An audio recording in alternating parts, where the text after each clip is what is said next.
Okay, so this is a brake pad. Yes, that's the part that is there, and which rubs against the disc to stop the vehicle. Tell me, at full speed, that must get hot, mustn't it? It can get up to 700 degrees. And it must get worn, too. The principle of braking is friction. And if you have friction, you have wear, of course. So this pad seems to me to be very worn, doesn't it? Yes, you can clearly see the difference, too. Look here. You have practically no pad left.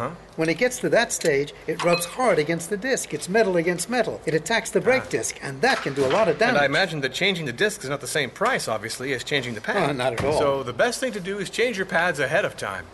So how can you tell when the pads are worn? Is there a signal or something? Well, on certain vehicles, you have a warning on the dashboard, and a sign that never fails is that the brake pedal goes down further when you brake. And then it becomes dangerous, so pay attention. Don't mess with the brakes. The brakes, like the suspension and the tires, are part of the safety triangle. So these pads, when do you change them? That depends on your vehicle and your style of driving. With us, it's a part that we check routinely at each service. We also take the opportunity to check your discs and the brake fluid level. How about a tip for looking after our brake pads? When you're going downhill, for example, don't keep your foot stuck on the brake pedal. So, listen to the man's advice. When you're going downhill, don't keep your foot stuck on the brake pedal.